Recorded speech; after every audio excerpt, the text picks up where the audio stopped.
Welcome to Singapore, welcome to Marina Bay Sands, welcome to the Eternal 18th Century Snakes and Dragon exhibition. I'm going to be your guide now for a private tour. I hope you like antiques, original antiques from France, featuring snakes and dragon coming for the very first time in Southeast Asia.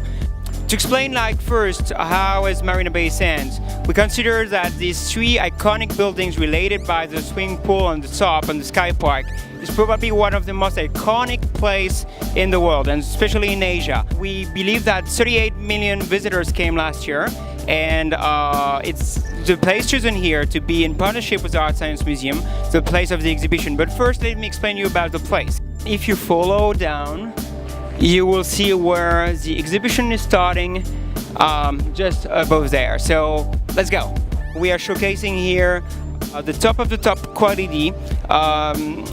In this small window showcase, for example, you can see the three periods of the time that we are covering from the 18th century. This exhibition is like an homage to the Chinese and Asian influence into the French art. The oldest pieces of the show is this pair of blue porcelain cashpots from the time of Emperor Kongxi. They were made around 1700.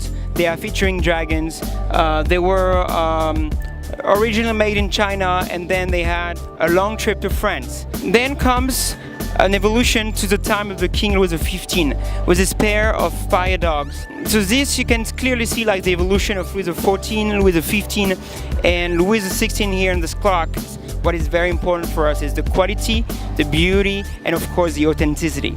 So that are probably the smallest piece, but now I'm going to show you what I can consider the masterpieces.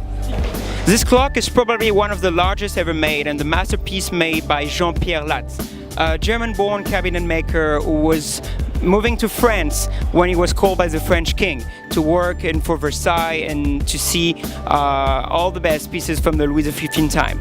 There are a lot of examples of his artists in museums, but this piece is believed to be his masterpiece. The mirror behind, it was made from the time of Louis XV, around 1745. It was originally made for one of the most iconic buildings in Paris, a private mansion called Hôtel Lambert. We're now in front of one of my favorite pieces. It's actually, we have the chance in my family to own it for the third time in 70 years. And probably this one will be about one of my best souvenirs, because once in a while we have some VIP guests visiting Singapore, and we have a private room at the Restaurant Guy Savoy where we bring this piece that we put in the middle of the table. We close down the electricity, we light the candles, we put the background sound of 18th century French classical music. This console table was made by a French artist who never had the chance probably to travel to Asia, but because of the paintings, because of the drawings that some of the artists have been taking up through those trips, the artist in Paris who carved and did the design of this piece could give a very strong Asian influence into it. It's exceptional because of the reality of the carving, the quality of it. Back to here is one of the nicest chest of drawers from Charles Cresson.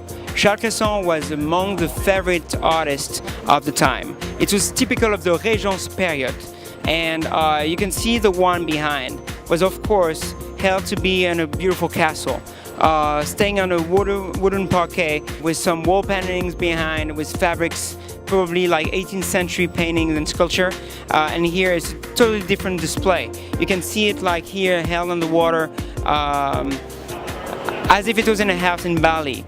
Here is one of the very most successful and I would say appreciated pieces of the exhibition. This piece here is using some wonderful panels of Chinese lacquer. Chinese lacquer were imported by the same porcelain, then the same ship, the same boat, than the porcelain I showed you before in the first window showcase. Originally it was from very tall and large screens. This clock was made on the very first quarter of the 18th century, and you can totally imagine it in Le Chateau. But when you look at here display in this architecture of Moshe Savier, was realized in 2009, you can see how good is the integration of top quality antiques into modern interiors.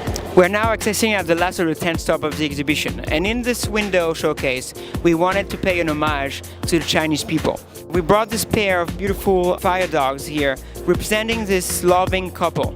You can see that the man is wearing like a traditional Chinese hat with a traditional Chinese mustache, and of course all the clothes from the time. And he's facing his wife. You could see they're very much in love, as each of them have and caressing a pet in each of their arms. You have this pair of beautiful wall lights where you have like again a Chinese couple. The Chinese couple is here on the left. You can see like the man smoking opium. So that was like all about the Asian dream fantasy, about the French people moving to Asia, the French people having a piece of Asia into their house in Paris. That's why very probably those pieces were made for a Chinese cabinet pagoda, where there was a lot of Chinese porcelain, Chinese lacquer, and Chinese representation. I hope you enjoy this tour. I hope you will come to visit us in Singapore, in Marina Bay Sands Art Science Museum, and that you will come also to visit us in Paris, in our private house and gallery located 43 Rue de Monceau. Thank you for your attention, and I hope to see you soon again in a wonderful project. Thanks a lot.